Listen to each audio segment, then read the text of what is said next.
Bom, amigos, estamos aqui de novo, dessa vez, como eu prometi, para falar sobre a metodologia IUP de dinâmica grupal, já que eu recebi uma série de perguntas sobre o assunto, dúvidas, né, sobre o assunto, e muita gente interessada quando viu aquelas publicações que eu coloquei com fotografias de como ela está sendo aplicada no próprio colégio IUP aqui em Salvador, como também no Rio Grande do Sul, como em outros locais e ultimamente também no estado do Pará, em algumas cidades lá, Ipixuna, Mãe do Rio, Aurora, etc., né? E, inclusive, nós vamos ver um videozinho rápido com algumas coisas do meu amigo Josiel, um dos excelentes professores de lá, que mandou um videozinho com a empolgação dos alunos dele na dinâmica grupal. Então, vamos ver se a gente tira o máximo de dúvidas possíveis hoje sobre essa metodologia, já que ela é realmente fantástica para uma série de coisas.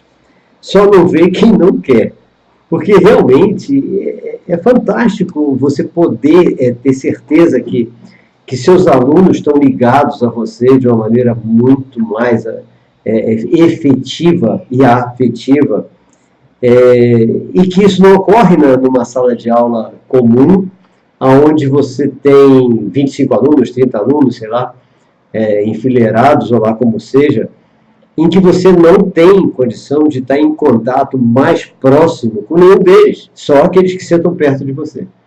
Então, vamos dar uma olhada com calma, cada detalhe. Havendo alguma pergunta, entrem em contato, escrevam aí alguma pergunta que aparecer, para que a gente possa realmente tentar tirar o máximo de dúvidas possíveis sobre o assunto. Vamos por partes. Primeira parte é mostrar o que é a dinâmica grupal. Então, a dinâmica grupal, nós vamos ver a prática, só a prática, nada das teorias, que as teorias eu falo nas palestras e tudo também, como surgiu, como foi a pesquisa, de que forma nós chegamos à conclusão que essa é a única metodologia que realmente garante a aprendizagem real para todos os alunos, inclusive os incluídos. Isso é muito importante. Ou seja, vamos falar rapidamente disso. Toda metodologia é válida se ela garantir três coisas fundamentais. Então, aqueles professores que estão reagindo, que não gostam, que acham que isso é besteira, que isso vai dar trabalho, etc., vamos pedir a esses professores para analisar o seguinte: qual é a metodologia que você usa? Tá? Ela garante três objetivos básicos da educação? Se ela garante, excelente, continue lá. Ótimo. Mas se ela não garante, reflita um pouco, porque nós temos que garantir três coisas fundamentais para todos os nossos alunos. Por isso que eu saí catando por tudo que é canto uma forma de conseguir, se conseguir arranjar essa. Muita gente já tem outras formas. No Rio Grande do Sul, eu sei que Passo Fundo, vários professores já me disseram que tem outras metodologias que eles conseguiram desenvolver e que querem mostrar, para entrar em contato comigo. Vamos ver, que metodologias são essas. Ótimo. Bom, que três objetivos são esses? Gente, então, é bom que a gente saiba o seguinte: ser professor significa garantir, em primeiro lugar, garantir a aprendizagem de todos os seus alunos. Aí muitos vão dizer, impossível. Tá, então continue no impossível. Tá? Mas não é professor. Porque o professor que se preza, ele vai tentar fazer de tudo para garantir a aprendizagem de todos os seus alunos. Esse é o objetivo primeiro. Garantir a aprendizagem de todos os seus alunos. O que significa isso? De todos mesmo. Inclusive do autista, do que tem síndrome de Down, do que tem dislexia, do que tem descalculia, do que não tem nada disso, mas tem dificuldade de aprendizagem, daquele que bloqueou na matemática e que não consegue passar de uma conta de somar. Ou seja, garantir a aprendizagem de todos os nossos alunos a partir do ponto que ele sabe para mais além. Olha só. Então, essa é uma das coisas que a gente precisa ter como objetivo. Então, antes de eu dizer a metodologia, vamos ver o que a gente precisa buscar em qualquer metodologia, tá? Em qualquer sala de aula. Todo professor precisa buscar isso. Então, em primeiro lugar, primeiro objetivo, garantir a aprendizagem de todo mundo. Ah, mas numa sala de 30 alunos, que eu tenho alunos num nível, alunos no outro, eu estou dizendo todos os alunos. Como eu vou explicar a minha metodologia, que está livre para todo mundo. Não é porque eu coloquei metodologia IUP de dinâmica grupal que não pode todo mundo usar a metodologia de dinâmica grupal da minha escola, minha, etc. À vontade. O que é importante é que todos consigam, em primeiro lugar, garantir a aprendizagem de todos os alunos. Então vamos ver o seguinte, não vamos falar de lei, não vamos falar de nada hoje, só prática, tá? Então, como é que a gente vai, o que significa garantir a aprendizagem do aluno que está na alfabetização? Conseguir que ele aumente a sua alfabetização, que ele construa algo mais além disso. Aquele aluno que só sabe somar, o que significa garantir a aprendizagem? Garantir que ele, além de ser um excelente somador, que ele consiga somar cada vez mais, números mais, ele consiga também, daqui a pouco, subtrair, multiplicar, dividir e assim sucessivamente. Todo aluno precisa aprender conosco, todo. E para que ele aprenda, então, nós só estamos no primeiro objetivo, tá? Deixa bem claro isso. Para que ele aprenda, nós precisamos saber primeiro em que nível ele está. Por isso que, seja você professor do primeiro ano, quinto ano, oitavo ano, ensino médio, superior, seja lá o que for, nós temos que ver em que nível de entendimento da matéria que eu vou proferir esse aluno está, certo? Isso é muito importante. Amanhã, por exemplo, eu estarei dando aula lá em Santa Mara da Purificação, aqui na Bahia, para uma turma de professores da pós-graduação. Primeira coisa que eu tenho que ver é em que nível de entendimento da matéria que eu vou dar, que os alunos de lá estarão. A partir daí, eu vou seguir rigorosamente a dinâmica grupal. Tá? Você pode fazer isso com qualquer tipo de aluno, em qualquer tipo de aula, em qualquer ambiente. Então, primeiro, garantir a aprendizagem. Para que a gente garanta a aprendizagem, a gente precisa, então, saber o nível de cada um. Fica fácil quando você faz uma avaliação diagnóstica, que você já vê o nível de cada um. Aí a nossa preocupação passa a ser o quê? Fazer com que todos os alunos, a cada aula, ele avance além daquilo que ele está. Nunca vamos fazer com que o aluno aprenda aquilo que ele não tem condição de aprender. Tomar cuidado com isso. Por isso que nós temos que descobrir primeiro qual é o entendimento dele, qual é o ponto de entendimento que esse aluno está para avançar com ele. Não dá para fazer, porque tem muito aluno, eu não falei a metodologia ainda. A nossa metodologia, com essa, dá. Só que eu não expliquei ainda. Por enquanto, vamos ver quais são os objetivos que nós temos que procurar. Primeiro é esse. Se você conseguindo fazer com que cada aluno avance um pouquinho além do que ele está, você está bem, está satisfeito e tem que estar demonstrando essa satisfação para o aluno para que aumente a autoestima dele e ele vá quebrando todos os bloqueios emocionais que normalmente estão acoplados às próprias dificuldades de aprendizagem que ele tem. Ok? Todo mundo entendeu? Então esse é um detalhe, tá? Então o primeiro objetivo, garantir a aprendizagem de todos os alunos, eu já disse o que significa isso. Todos os alunos têm que aprender alguma coisa a partir daquilo que eles sabem para mais além. E nós não podemos comparar nenhum aluno com outro. A comparação tem que ser o aluno com o mesmo aluno ontem. Isso é importante. Comparar o aluno com ele ontem e não comparar ele com o colega. Importantíssimo isso, ok? Pronto. Então, o primeiro objetivo é esse. Qualquer dúvida, vão perguntem. Segundo objetivo. O segundo objetivo de qualquer metodologia é muito simples. Nesse segundo objetivo, nós temos que desenvolver as habilidades e as competências de todos os nossos alunos, visando a sua autonomia futura, a sua autossuficiência futura. Pronto? Então, já vimos o primeiro objetivo e agora o segundo. Primeiro, garantir a aprendizagem de todos, a partir do nível que ele está para mais além. Segundo, desenvolver as habilidades e competências de todos os nossos alunos, a partir daquilo que eles têm, visando a sua autonomia, a sua autossuficiência. Pronto, segundo objetivo. São 3 importantes. Então, a sua metodologia alcança o primeiro objetivo? Ótimo. Mas tem que alcançar os outros 2. A sua metodologia alcança o segundo objetivo? Ótimo, mas tem que alcançar o terceiro também. Uma metodologia que alcance só um dos objetivos, ou só 2 dos objetivos, não serve para nós. não é uma metodologia ideal.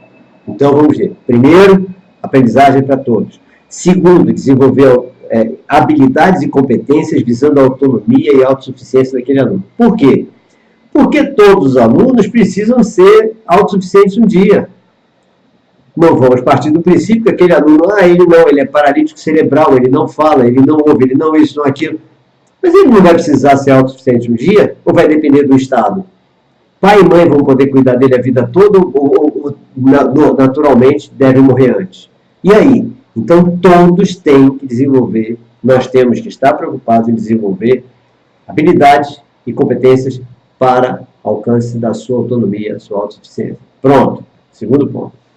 E o terceiro objetivo? O terceiro objetivo é promover a socialização.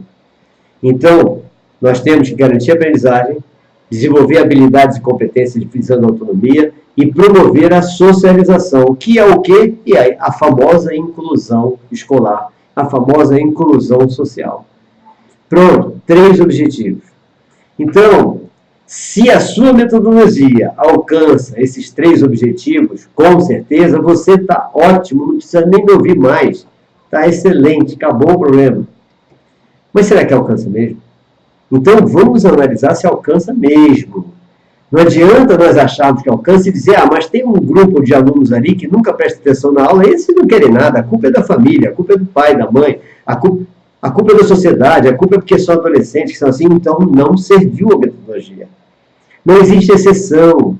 Não tem que você dizer, não, a culpa não é minha, a minha metodologia é ótima, mas tem um grupo de alunos que não quer nada, esses nunca vão crescer. A metodologia ideal é para pegar esses alunos, aqueles que estão sentados do seu lado, que o professor chega na sala, vamos ver uma prática. Chega na sala, senta na cadeira dele, na mesa do professor, e lá fica. E começa a dar aula. Aí os alunos estão conversando lá no fundo da sala. Aí ele briga, manda ficar quieto, prestar atenção, até que chega um ponto que ele desiste e dá aula para os alunos que estão perto dele. Ele alcançou os 3 objetivos? Não alcançou nenhum. Primeiro, a aprendizagem não garante para quem está lá no fundo da sala. Segundo, desenvolver habilidades e competências como se os caras estão conversando lá no fundo. Não estou nem prestando atenção no que ele está falando. Terceiro, socialização como se dividiu em grupos. Em grupos, um com ele, outro lá fora, não estão em contato com ninguém. E aí? Então não tem nenhuma das 3 objetivos. Então tem que mudar. Não adianta dar aula expositiva, aula, você na frente, os alunos lá, ignorando os alunos que estão conversando, que não querem nada. Não adianta, não tem o menor sentido isso. Tá? Não adianta nada. Pronto, então os 3 objetivos estão aí. Então o que a gente propõe? Nós propomos, em primeiro lugar, uma aula dinâmica. Tá? O que significa isso? Uma aula em que os alunos estejam trabalhando o tempo todo. Porque quando os alunos estão trabalhando o tempo todo, a aula fica muito mais agradável para os alunos e também para o professor. Tá? Fica muito mais tranquila para o professor. Porque os alunos é que estão trabalhando, não é o professor que está se esmelando para falar sobre a matéria. Então a aula, antes de mais, tem que ser dinâmica. E para que a aula seja dinâmica e não crie bagunça, grupos. Divide a sala toda em grupos de 4 alunos, 3 alunos, 5 alunos, seja lá como for. Então você divide em grupos e faz com que todos os alunos estejam trabalhando o tempo todo. Como é que é isso? Repare aqui, no ensino médio, na escola Irmã Agnes Vinquier, em Ipixuna do Pará, no estado do Pará. Tá? Então aqui está uma turma do ensino médio em dinâmica grupal. Então cada grupo tem 4 alunos, né? Um tem 5, 4, etc. Vai vendo. Todos os alunos estão com seus cadernos abertos, com as suas lápis, canetas, etc., escrevendo, porque isso é básico.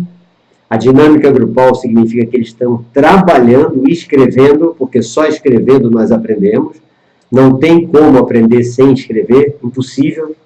Então, eles estão escrevendo, seguindo. Reparem que nesse primeiro quadro, esse menino que está com o lápis na mão bem à esquerda do quadro, o que está à esquerda dele? o caderno, ele está escrevendo no caderno, e à esquerda está um roteiro que ele está seguindo. Esse roteiro é justamente a única coisa diferente que o professor tem que fazer, é criar um roteiro para que os alunos sigam aquele roteiro como se não existisse professor em sala. Então, a primeira coisa que nós temos que fazer é fazer o planejamento da aula em dinâmica grupal. Bom, os 3 objetivos vão ser alcançados, nós vamos ver como. Mas vamos ver como é a dinâmica dessa sala de aula. Então, para ir logo para a prática, como nós vimos aqui na escola Agnes Vinquier, irmã Agnes Vinquier, o que acontece? O professor preparou um roteiro com perguntas, questionários, que os alunos vão olhando no módulo ou no texto distribuído e vão procurando aquelas respostas. Como é que é feito isso? Você olha a matéria, o assunto que você tem que dar e elabora perguntas que, se eles estiverem conseguindo responder, significa que estão aprendendo aquele texto, estão interpretando corretamente aquela parte do texto. E isso em qualquer matéria. Então, você põe textos até na parte conceitual de matemática e exercícios de matemática, com exemplos resolvidos, igualzinho ao módulo, ao livro texto de matemática, de física, de química, de geografia, história, qualquer coisa. Então, você elabora questões, perguntas, elabora no roteiro, em que, se eles conseguirem responder a pergunta 1, 2, 3, 4, 5, significa que eles estão entendendo a matéria, estão interpretando corretamente aquele texto. E é isso que nós queremos. Se nós estamos falando o tempo todo, numa aula expositiva, muita gente não está entendendo e não tem como nem dizer que não está entendendo. Porque tem muita gente inibida, que não vai levantar a mão e dizer, não entendi nada. Já se a pessoa estiver em grupo, obviamente está ao lado do professor, vai estar ao lado do professor. Por quê? O professor aqui foi quem tirou a foto. Mas ele senta nesse grupo, senta no outro grupo lá adiante, senta no outro grupo. Então ele vai, o tempo todo da aula, ele vai estar sentado com um dos grupos, ao lado dos alunos daquele grupo, observando o trabalho, analisando, avaliando e tirando dúvidas deles. Grande vantagem disso, o professor está próximo de todos os seus alunos. O professor tem condição de conhecer melhor cada um dos seus alunos, inclusive aquele super inibido que jamais faria uma pergunta na sala de aula. Mas se ele está ao lado do professor, então ele vai ter muita facilidade de virar para lá e dizer, professor, não entendi isso. Coisa que ele jamais faria quando estivesse numa sala de aula com todos os alunos enfileirados, que ele ia ficar inibido. Então o professor vai de grupo em grupo, tirando as dúvidas, observando cada um, verificando se tem que mudar a composição dos grupos por conveniência de A ou B. Né? Nessa observação ele verifica, não, esse grupo que eu olhei aqui não vai muito para frente não, porque tem duas pessoas que não fazem nada, ficam nas costas dos outros, lá também tem 2 que não fazem nada, vamos mudar tudo, botar os 4 que não fazem nada num grupo só, para eles começarem a ver que alguém tem que trabalhar e tal, estimulá-los, etc. Ou seja, a mudança de composição do grupo vai sendo alterada na medida que o professor foi percebendo os grupos operativos, se tem alguém sabotador na história, se tem alguém preguiçoso, se tem alguém que fica nas costas dos outros, coisas assim. Então ele vai analisando, vai tirando dúvida, etc. E mais, e os alunos estão trabalhando. A partir do momento que os alunos estão trabalhando, não tem tempo para fofoca, não tem tempo para briguinha, não tem tempo para intriga, não tem tempo para nada disso. Porque eles estão cumprindo uma meta ali. Vamos ver uma dinâmica mesmo. Vamos ver em Aurora do Pará, essa sala de aula. Olha a dinâmica ocorrendo. Então, olha como os alunos estão aí. Todo mundo tentando resolver uma coisa, buscando respostas e tal. O professor é quem está filmando nesse caso, é o meu amigo Josiel, professor de Aurora do Pará. Aí agora foi para outro grupo, para verificar se o outro grupo já resolveu. Então eles estão lá buscando, todo mundo trabalhando, todo mundo buscando, todo mundo animado, empolgado, ou seja, é uma metodologia que acaba aquela história de parar para fofoca. Não tem ninguém com tempo para fofoca. Tá? Essa turma acho que é do 4º ano. Aí outro grupo.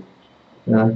dizendo que não está pronto ainda, não conseguiram chegar à conclusão. Outro grupo lá atrás.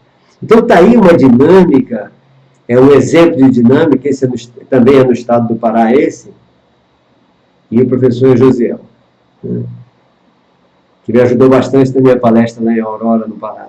Aí o outro grupo também, atividade. Ou seja, aí nós estamos vendo eles trabalhando. Só em estar trabalhando já é uma excelente coisa, ou seja, isso é fantástico, estar trabalhando. A aula passa mais rápido, o aluno não fica angustiado para ir para casa, porque ele está ativo ali, está animado ali. E animado aprendendo, ganhando conhecimento. Isso é que é um grande detalhe. Nós temos que ver que esse tipo de trabalho a ser feito, tá? Agora eu vi outra fotografia de mais uma sala de aula, também lá no Pará. Você vê todos os grupos em atividade. Dá para ver, aqui é uma foto só. Todos em atividade, todos trabalhando. Então, é diferente isso, é outro clima. É um clima que não se vê no Brasil. Por quê? Nós não temos aprendizagem de verdade. Infelizmente, os alunos aqui fazem o quê? Estudam assim, como eles estão estudando, para aprender, discutindo. O que eles aprenderem ali, naquela dinâmica grupal, escrevendo como eles estão escrevendo, vai ser memória para a vida toda. Para toda a vida. E os outros alunos de todas as outras escolas, como é que eles fazem? Eles simplesmente estudam não dessa forma, estudam para a prova. Eles assistem a aula, cada um na sua, um com o celular ligado. Não vai ter, se alguém teve tempo de abrir o celular ali? Não. E nas aulas tradicionais, o professor não tem condição de ver todo mundo. Então, um está com o celular, está conversando, está dormindo, está olhando, mas não está prestando atenção. Aí, quando chegar na véspera da prova, ele vai decorar, não é estudar, ele vai decorar alguma coisa. E para ele decorar alguma coisa, é fácil. Ele decora, prepara uma pesca, e no dia seguinte ele tira 8, 9, 10, passa de ano e não sabe nada. E não vai saber nada, absolutamente nada. Então, gente, essa parte da dinâmica grupal mostra claramente, né, que a sala muda, o ambiente é outro. E o mais interessante é que eu vejo professores chegarem para mim e dizer: não, mas na minha sala de aula aqueles alunos não querem nada, você sentou com eles.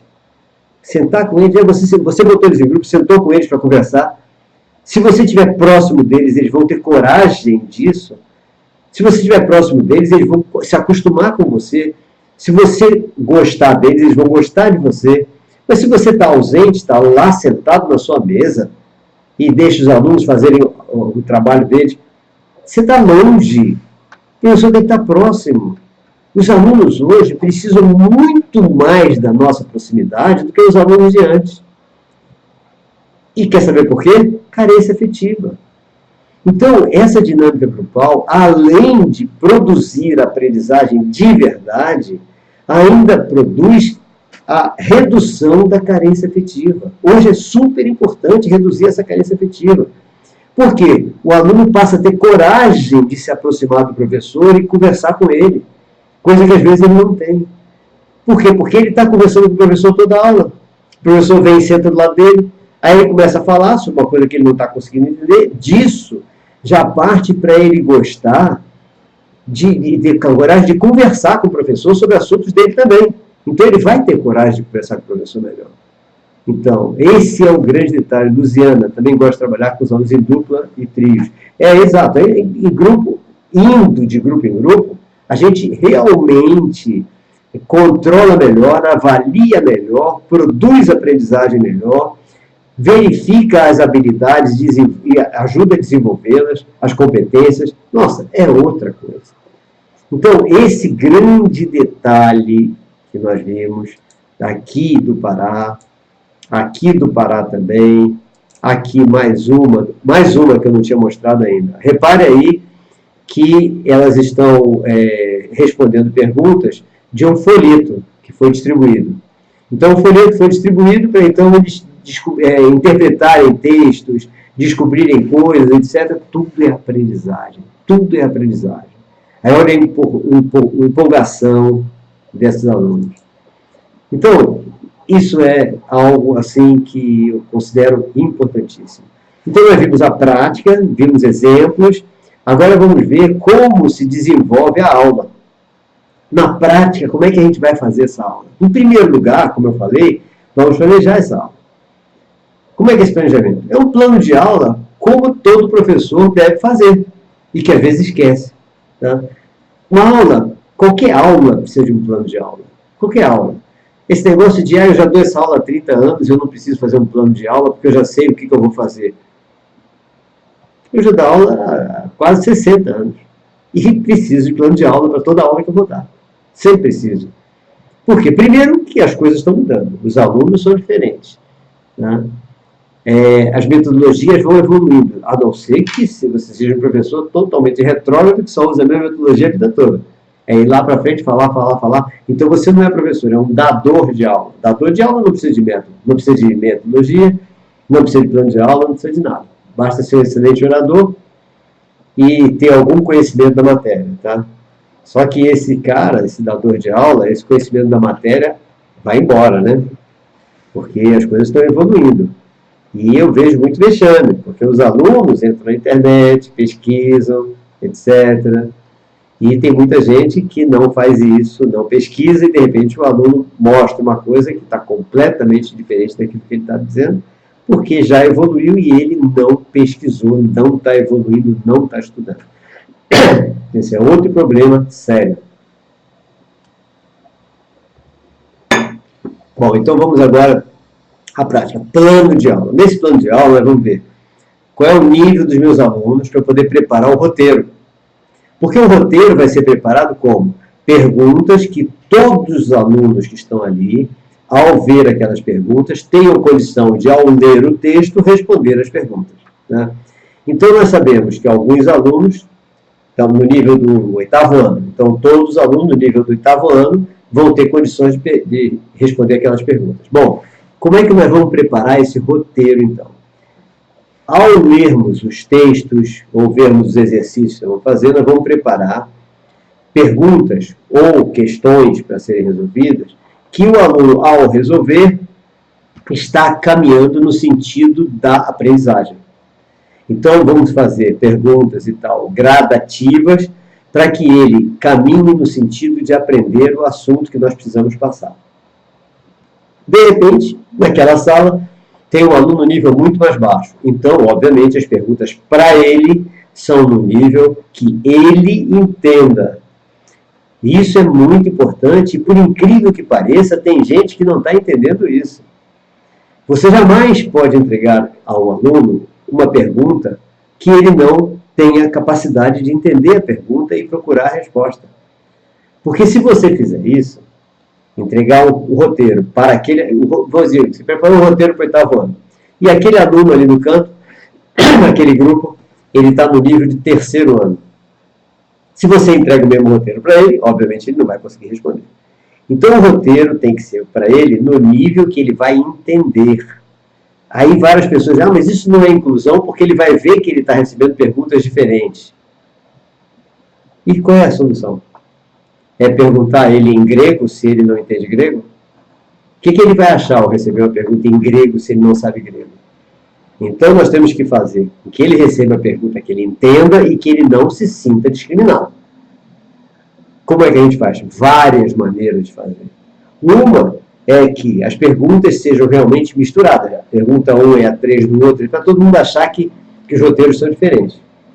Outra é o roteiro igual, mas o roteiro dele, o nível dele, e os alunos daquele grupo em que ele está seguirem o roteiro dele. Então, essa é uma coisa que eu tenho feito bastante. E esses alunos, eu escolho quais alunos para estar com ele. Alunos que são bons e que não precisam estar durante a aula respondendo as mesmas perguntas que os outros. Porque no estudo dele, no outro turno, ele vai poder responder isso, vai poder fazer o exercício à vontade. É um aluno que estuda, como sempre tem 2, 3 que estudam, e ele pode muito bem, durante aquela parte da aula, estar junto com um aluno especial, um aluno que tem uma necessidade educacional específica, resolver, como se estivesse resolvendo os mesmos assuntos que aquele aluno. Com isso, todos os alunos estão se sentindo iguais. Então, existem diversas formas de nós com o aluno especial na sala, incluímos ele nesses grupos. Diversas formas de incluir. É só ir experimentando, verificando quais são os alunos que adoram estar com o aluno especial. Por exemplo, sempre tem alguém que gosta. Eu tenho, na minha escola, tem vários que adoram estar com os especiais, né? E que estão sempre com eles. Hoje até deu uma certa briguinha, porque o aluno especial queria bater num deles. Mas são coisas que acontecem. Ele tem que estar atento o tempo todo a cada detalhe. Cada detalhe. Mas com esse trabalho em grupo, a intimidade, o compartilhamento de informações, compartilhamento de ideias, etc. Nossa, isso melhora 1000 vezes a integração entre os alunos todos. É algo fantástico, espetacular, sem dúvida, é uma coisa muito bacana mesmo. Então, esse é o detalhe, preparar o plano de aula e preparar os roteiros para serem distribuídos para os grupos. Às vezes nós podemos ter, por exemplo, um aluno que a gente chama, o sistema chama de superdotado, etc. Esse aluno superdotado também precisa de um roteiro especial para ele. É um roteiro mais de pesquisa, porque um aluno especial, ou ele está monitorando alguns grupos, ou ele pode até sair para a biblioteca, fazer pesquisas independentes, etc. Tudo isso é livre, o professor tem que estar com criatividade para trabalhar essa dinâmica grupal da maneira que seja a mais eficaz possível. O que não pode é dar uma aula expositiva, porque quebra tudo, estraga tudo. Não tem o menor sentido uma coisa dessa. Tá? Bom, então ele preparou o plano de aula, preparou os roteiros e vai para a sala de aula. Ao chegar na sala de aula, ele já tem como serão os grupos distribuídos e que no passar das aulas, semanas, etc., ele vai alterando a composição dos grupos. Na sala de aula, no início da aula, o que ele vai fazer? Primeira coisa que esse professor vai fazer, os alunos já estão em grupo, o ideal é já estarem todos em grupos operativos. A primeira coisa que ele vai fazer é chamar a atenção de todo mundo e dizer, nossa aula hoje o tema é, ou seja, toda aula, para que seja interessante, para que desperte a atenção, para que todos se empolguem, as aulas têm que ser temáticas. É isso que é fantástico na Suíça, por exemplo, nas aulas, nas escolas multisseriadas. As aulas são temáticas. Então, ao ser temática, todo mundo se interessa. Todo mundo se interessa, porque os temas têm que ser mostrados, então, de uma maneira empolgante, para que todos se empolguem naquele momento com aquele tema. Então, a aula temática é fundamental. Acabei de ver Josiel, que entrou aí. Josiel, não sei se você viu, você não, sua turminha, aqui que eu acabei de mostrar para o pessoal. Né? A sua turminha em dinâmica aí na escola. Então, essa parte é uma parte muito importante também. A propaganda, o marketing da aula. Já pensou, o aluno chega na escola e tal, começa a aula como outra qualquer? Não, peraí. Vamos, antes de começar a dinâmica, vamos fazer propaganda, fazer o marketing. Gente, vocês hoje vão estudar esse tema que é fantástico para a vida de vocês. É um tema que aconteceu, está ligado a isso que aconteceu essa semana. Então, o marketing é fundamental. O marketing para despertar a atenção de todos os alunos. E esse marketing, é bom que nós estejamos sempre acompanhando as notícias de momento, para a gente ver se aquela notícia que está saindo, que aquele acontecimento daquela semana, pode ser utilizado por nós para mostrar como nossa matéria, como o assunto que nós estamos dando da nossa matéria, é importante para eles. Aí, se você der a sorte de ter uma ligação forte entre o acontecimento e a sua matéria, nossa, maravilha. Por exemplo, algumas semanas atrás foi o falecimento de Stephen Hawking. Vários professores fizeram a ligação entre Stephen Hawking, sua vida, sua obra, inclusive o próximo livro que ele 10 dias antes de morrer, ele mandou para a editora, ainda não está editado. Então fizeram a ligação. O que aconteceu essa semana? A ligação entre as duas Coreias. Então você vê a Coreia do Norte e a Coreia do Sul, os dois dirigentes se aproximando, fazendo um aperto de mão, depois os dois dirigentes plantando uma árvore, um pinheiro, que é a árvore da paz.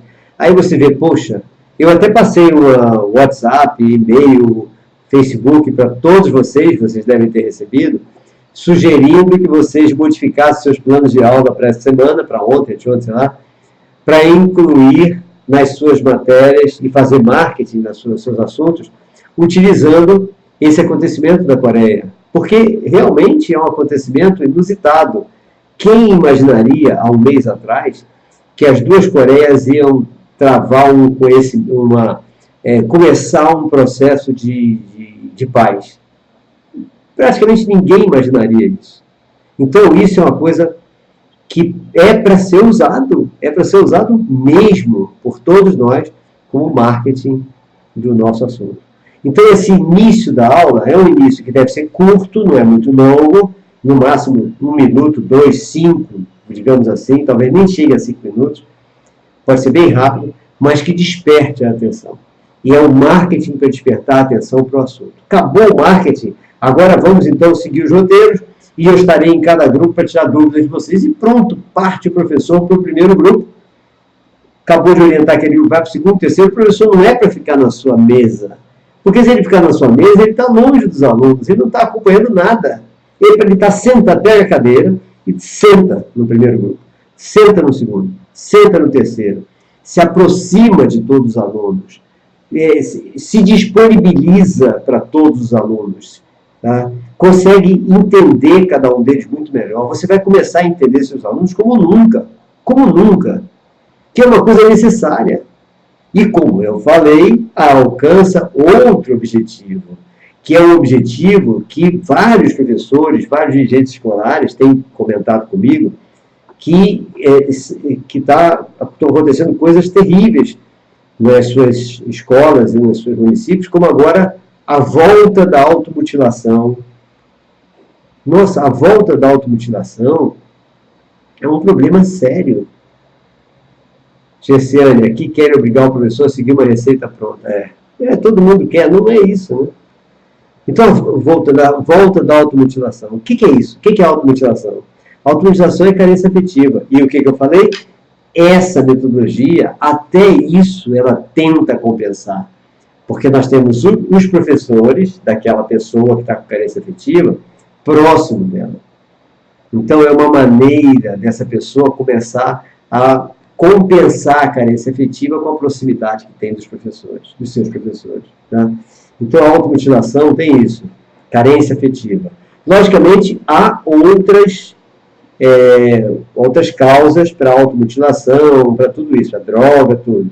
Entre as outras causas, nós temos, por exemplo, confusão na orientação sexual, problemas de não aceitação familiar, tem diversos outros. Mas o pior de todos, o mais evidente, é a carência afetiva, seja como for, carência só do pai, carência só da mãe ou carência dos dois. Então, essa já é compensada. Lógico que não compensa totalmente. O processo de carência afetiva necessita de outra coisa que não é a nossa abordagem hoje, né, na nossa live, que é o treinamento parental. Nós precisamos disso. Precisamos orientar os pais para que eles, então, saibam o que eles estão fazendo e que podem estar provocando, sem perceber, a carência afetiva em seus filhos. Então, isso é uma coisa que muitos pais não fazem ideia de como eles estão provocando essa carência afetiva. Então, isso é um problema que nós temos que estar... mas aí já é o treinamento parental, ou seja, reunião com pais, aquela coisa toda, né? Então, vamos lá. Então, nós começamos a aula, nós fizemos o marketing, e acabado o marketing, 1, 2, 3 minutos no máximo, distribuímos os roteiros, e os alunos começam a trabalhar, e nós vamos começar a visitar cada grupo, avaliando, orientando, tirando dúvidas, etc. Numa dessas visitas de um grupo, se de repente a dúvida é uma dúvida que você percebe que é uma dúvida que pode ser geral, aí você se levanta, vai lá para frente, chama a atenção de todo mundo, gente, presta atenção aqui, que é uma dúvida que todos vocês devem estar tendo. e você tira a dúvida numa aula rápida, num rápido momento expositivo. Esses rápidos momentos expositivos, todo mundo presta atenção, porque está todo mundo trabalhando e, de repente, todo mundo olha e vê. É um rápido momento, rápido, é tranquilo. O que as pessoas, alunos de todas as idades, não conseguem é ficar o tempo todo olhando para o professor na aula expositiva. Nem eu consigo, tá? É um saco uma coisa dessa. Tá? Então, esse rápido momento expositivo, nossa, é muito mais tranquilo do que estar o tempo todo com uma aula expositiva. Então, esse é o terceiro ponto. Primeiro, marketing. Segundo, sair de grupo em grupo. Terceiro, dar uma rápida explicação expositiva cada vez que surge uma dúvida maior. Então, esses são os pontos básicos. E pronto. Todo roteiro, quando tem alunos especiais incluídos, eu sempre peço aos professores para uma das questões, por exemplo, ser uma questão que todos possam resolver, independente do nível intelectual que está. Então, se nós temos, por exemplo, um aluno muito atrasado e que está no nível de só desenhar, só pintar, essa coisa toda, vamos botar um momento em que todos os colegas da sala vão fazer a mesma pintura.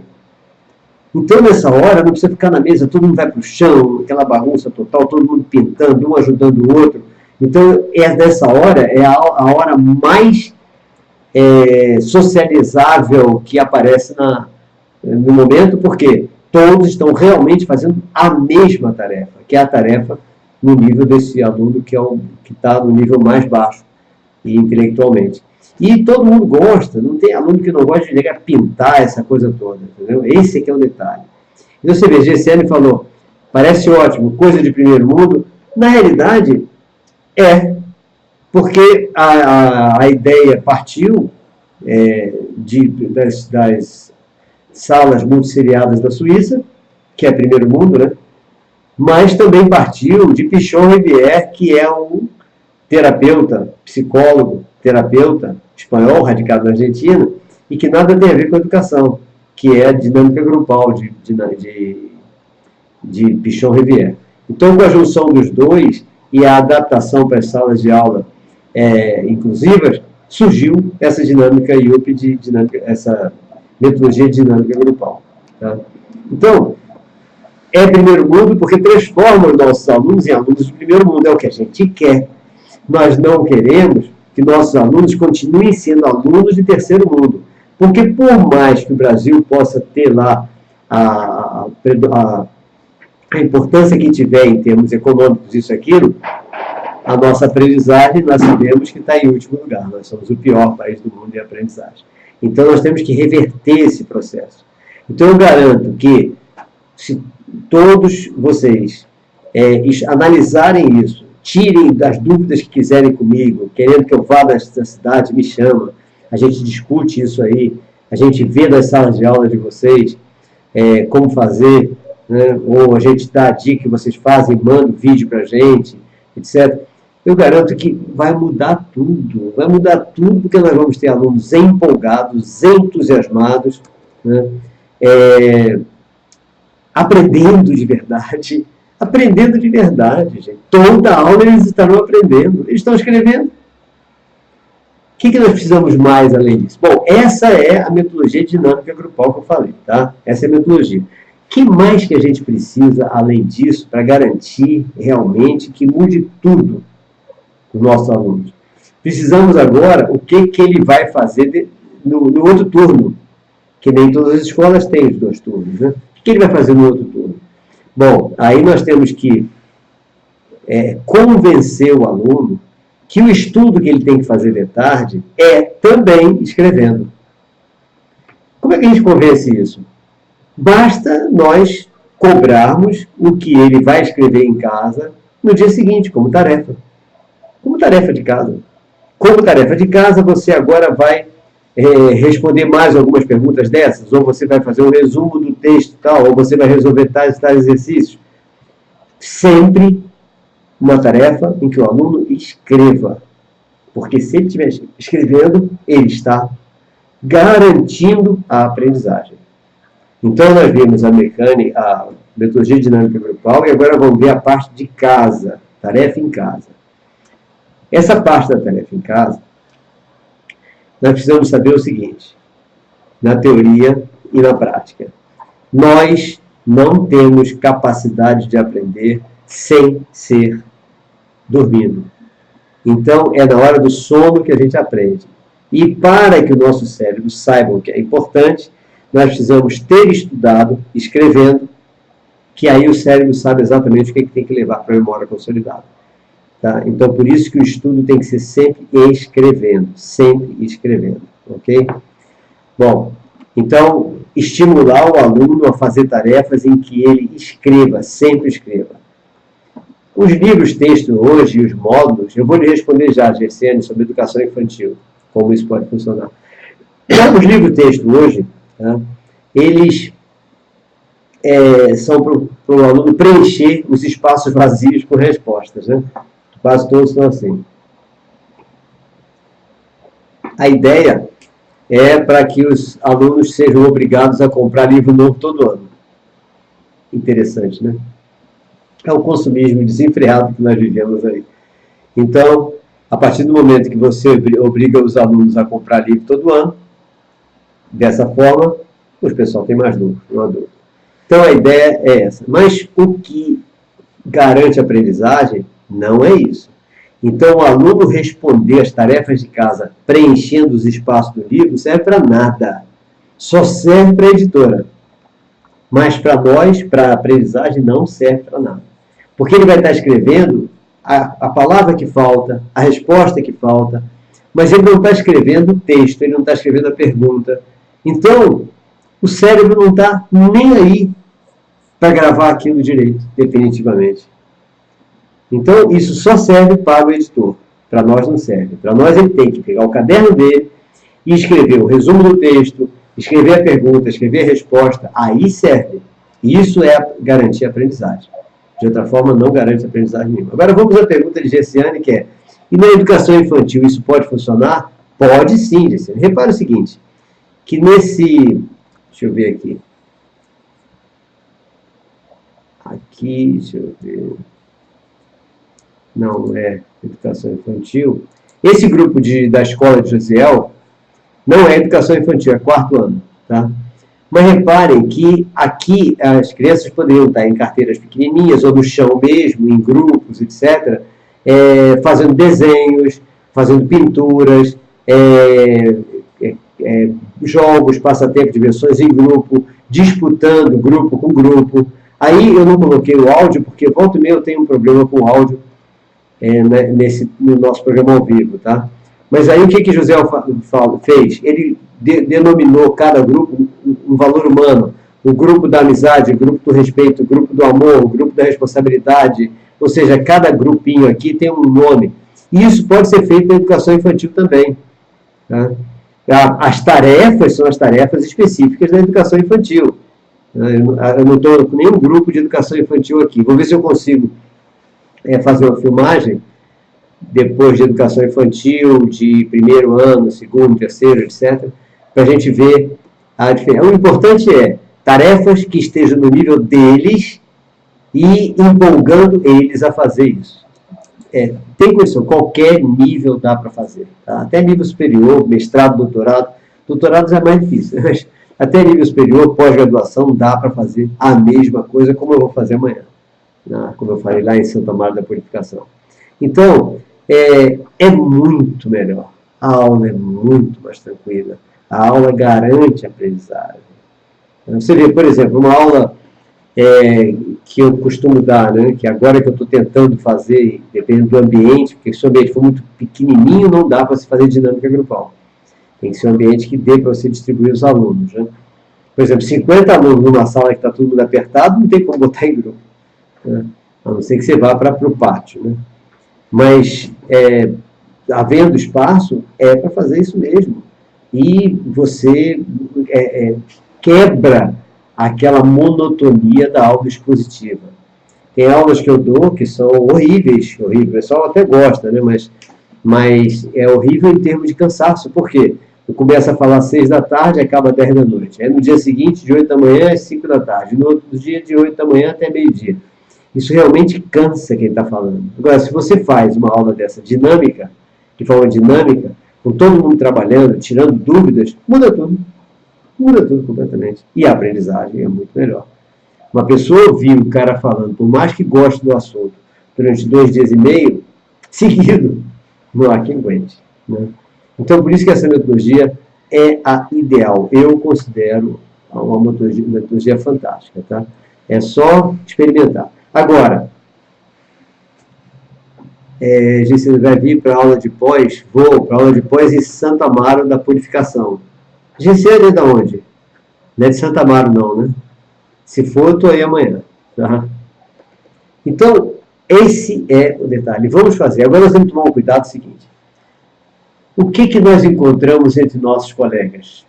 Um monte de sabotador. É ou não é? Um monte de sabotador. Aquele que diz, isso não dá certo não. Dessa forma não dá. Eu encontro sabotador em toda hora, em todo lugar. Sabotador que chega até, às vezes, a dizer para o aluno que aquilo não vai dar certo. Tá? Então, aí é o cúmulo, né?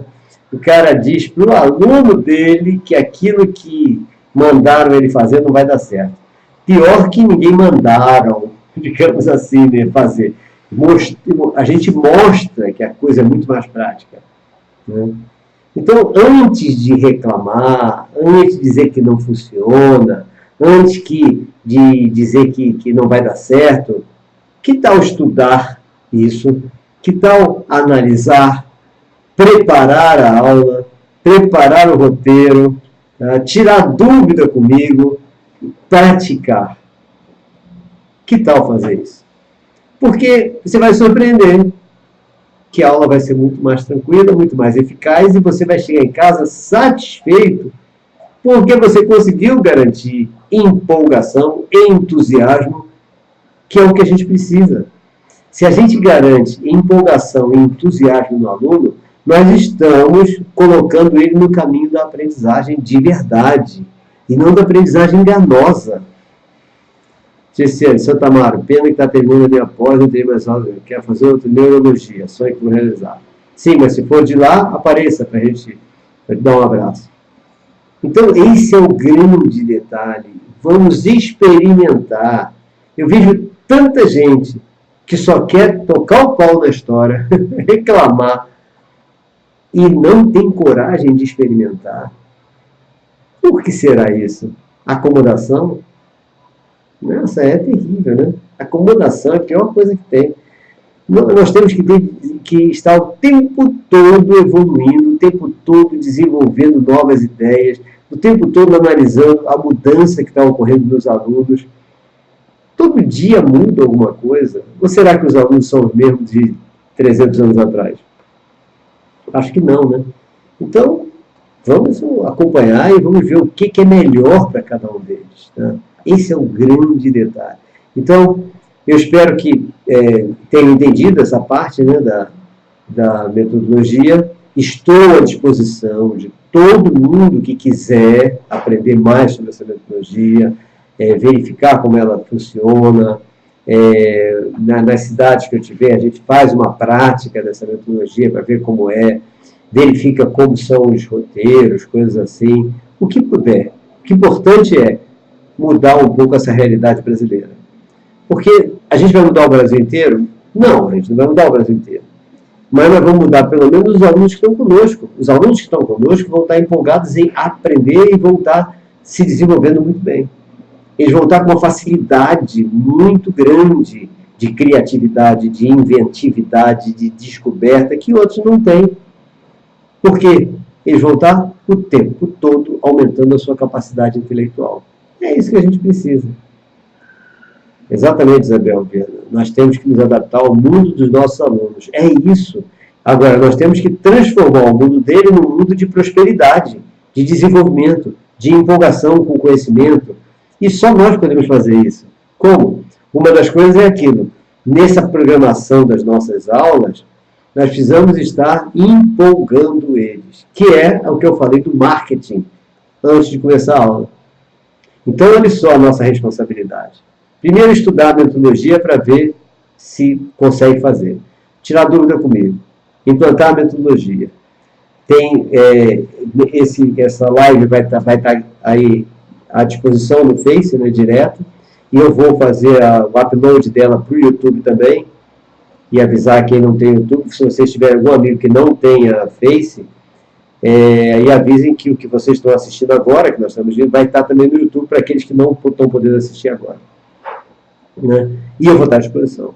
Então vamos fazer para que a gente possa garantir, pelo menos para os nossos alunos, um outro patamar de inteligência, de capacidade de raciocínio, de capacidade de questionamento, que a gente sabe que o nosso sistema não quer isso.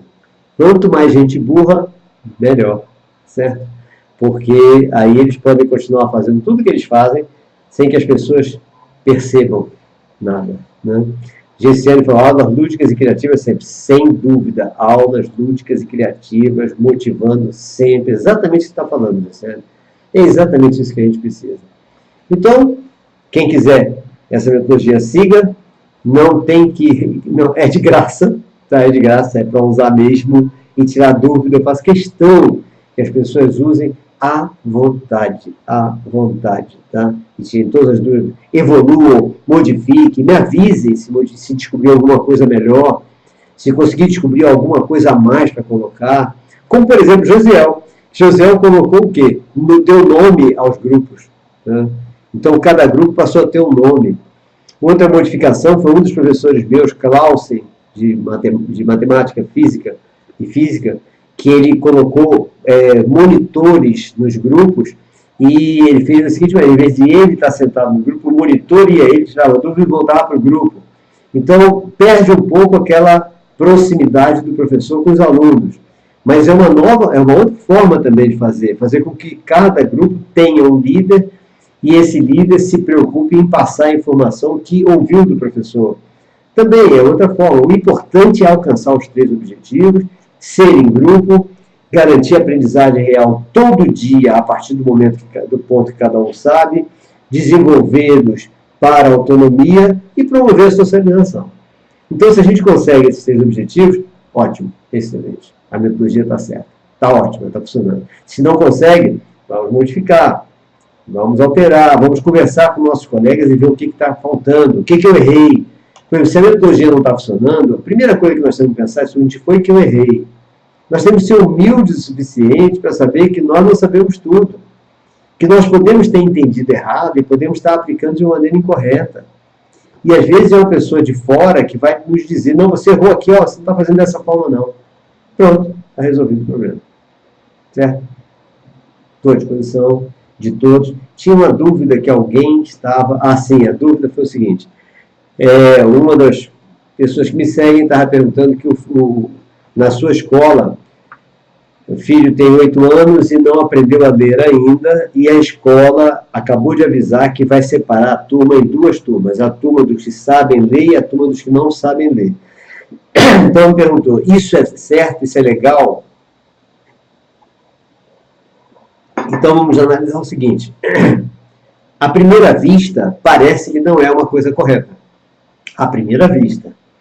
Mas, qual terá sido a causa, por que a escola foi levada a querer fazer isso, essa separação? Qual é o objetivo e como esse objetivo será praticado?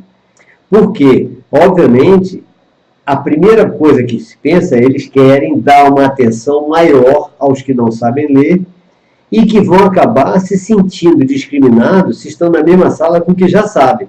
Então, pode bloquear um pouco os que não sabem ler. Isso existe também. Então, isso realmente uma causa frequente de bloqueios intelectuais, bloqueios cognitivos e intelectuais. Por exemplo, o aluno está numa sala em que o colega dele já lê e ele não, ele tanto pode ser estimulado a aprender, como ele pode ser estimulado a bloquear. Isso existe. Porque ele vai se sentir burro e o colega dele inteligente.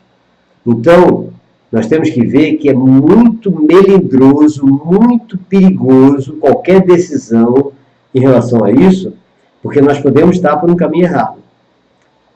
Vários alunos que eu acompanhei, que foram trazidos a mim como sendo disléxicos, não eram. Ué, e por que eles estavam sendo considerados disléxicos? Porque eles foram mais lentos que seus colegas, seus irmãos, seus primos, e essa lentidão fez com que eles se sentissem inferiores em relação aos irmãos, aos primos e aos colegas.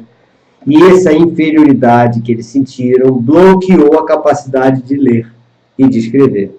Então, eles pegaram sintomas de dislexia sem ser disléxicos.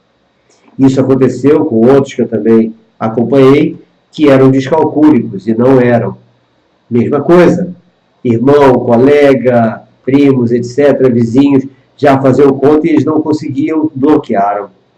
E como o nosso cérebro ele tem uma tendência muito grande a pegar a nossa preguiça e justificar por meio de uma doença, de uma síndrome, de um transtorno, fica fácil ele dizer, não, eu sou disléxico, eu sou descalcúlico, eu sou autista, eu sou isso, eu sou aquilo, e com isso ele não precisa fazer o esforço para ler, fazer conta, etc., porque já está justificado, eu sou autista, sou disléxico, sou descalcúlico, entendeu?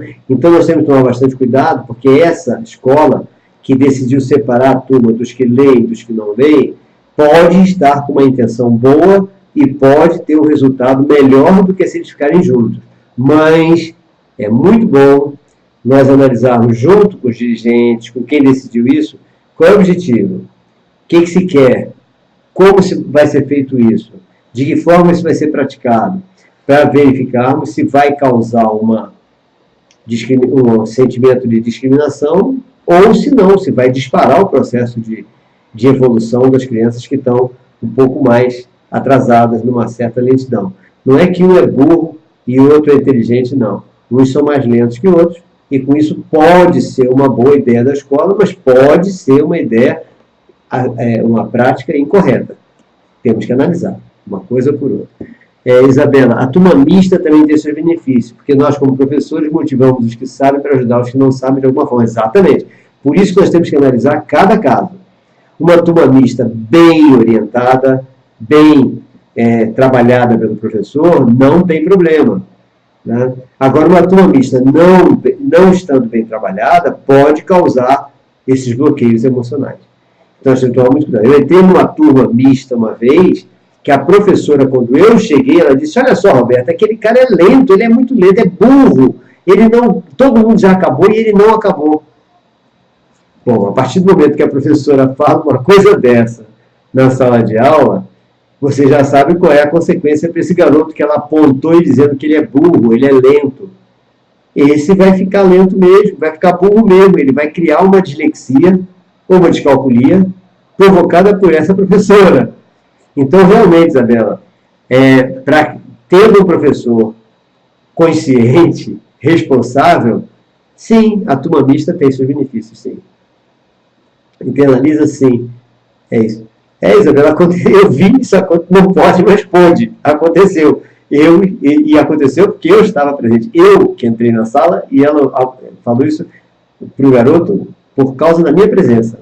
Ele queria justificar que o garoto era assim. Imaginem só isso. Não foi na minha escola. Se fosse, essa professora já teria sido substituída ou trocada de função, né? Eu não sei qual a função que eu colocaria essa professora, mas quem quiser dar alguma sugestão, né? Mas não é da minha escola. É isso. Então, agora, vamos ver um exemplo sobre isso, interessante. Escolas de alunos especiais, a escola exclusiva de alunos especiais. Ela é ótima, né? Essas escolas são excelentes. Por que elas são excelentes?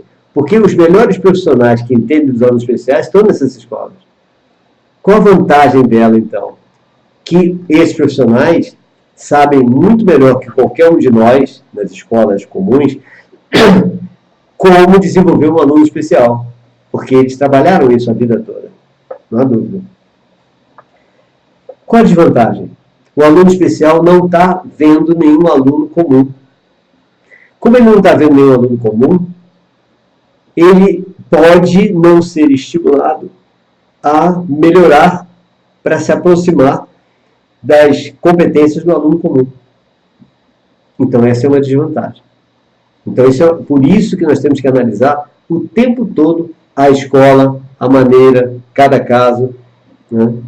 Numa escola comum, os alunos especiais, ao verem os colegas mais desenvolvidos, eles podem estar estimulados o tempo todo, inclusive por esses colegas, a melhorar e evoluir.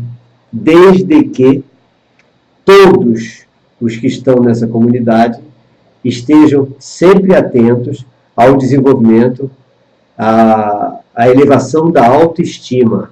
Tá? Sim, Gessene, a paz.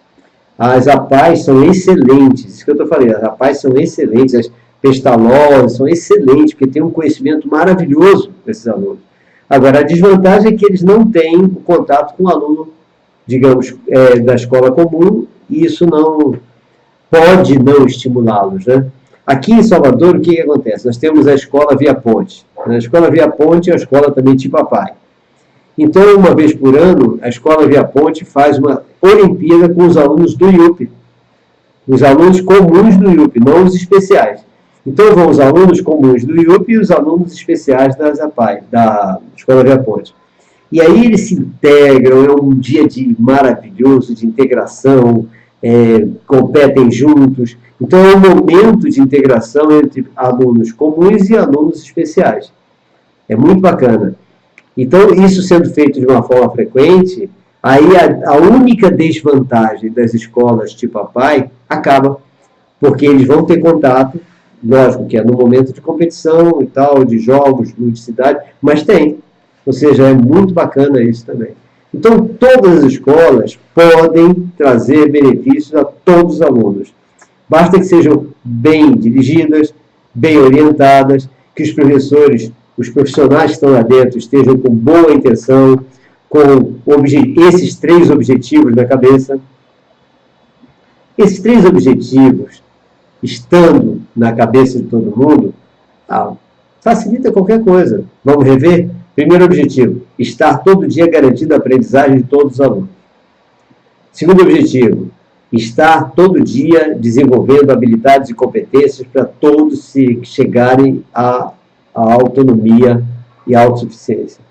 Terceiro objetivo, promover a socialização. Pronto. Com esses 3 objetivos, basta nós vermos, estamos conseguindo? Estamos. Metodologia que eu estou propondo, consegue isso? Consegue. Excelente. Pronto, acabou. Está tudo certo. Não estamos conseguindo? Vamos mudar. Vamos estudar, que nem eu fiz. Saí catando metodologia pelo mundo todo. Até descobrir e dizer, nos Estados Unidos tem metodologia espetacular. Fui ver, nada. Nenhuma delas era o que falavam. Tem na Inglaterra.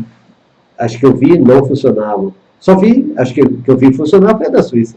As escolas muito seriadas, e aqui no Brasil também, escola muito seriada do interior, vi uma que funcionava maravilhosamente bem, né? E a teoria de Pichon-Rivière, de grupos operativos. Então, com isso, funcionou. Agora temos que trabalhar, né? Catar, sair correndo atrás, que nem eu fiz. Né? O estudo para a gente é diário, né? Não adianta. Nós temos que estar... A nossa responsabilidade é muito grande, porque todo mundo passa por nós. Então, nós temos que ter uma responsabilidade muito grande. Isso significa estudar todos os dias. Não tem nem dúvida. Você parece que não tem lazer. Tenho sim, me divirto bastante, mas estudo todo dia. Tudo que sai de novo eu estou estudando, porque eu preciso disso. Né? Nós precisamos disso. Ok, gente, já são mais de 8h30, a gente entrou em 7h30, né? Já são mais de 8h30, passamos de 1 hora conversando aqui, mas que é um prazer para mim. É sempre um prazer, todos vocês sabem disso. É um prazer imenso estar conversando com vocês, ainda mais com assuntos que podem estar ajudando a um e outro, e a mim também, né? Nesses objetivos maravilhosos que nós precisamos, que é de garantir a aprendizagem real e reverter esse processo do brasileiro, esse processo do nosso país, de sermos o pior país do mundo de aprendizagem. Vamos ver se a gente consegue mudar isso de alguma forma. E essa metodologia de dinâmica grupal é uma ideia. Tá? É uma ideia, mas a ideia é prática, não é teoria, é prática. E eu espero que tenha servido para alguma coisa, mas estou à disposição para tirar qualquer dúvida de todos vocês, ok? Aí escrevam, então, para meu e-mail, que é robertoanderson@gmail.com, ou entre em contato via o Messenger do Facebook também, que no Facebook já, como amigo, esgotou, né? São 5.000, mas pode entrar como seguidor e pode entrar também no Messenger do Face, para bater papo comigo à vontade. Tá? E estou à disposição, ok? Então, um forte abraço para todos vocês e até a qualquer momento, né? Ou na quarta-feira, toda quarta-feira, às 8 horas da noite, a gente entra para bater esse papo, ok? Até lá, então, um forte abraço para todo mundo.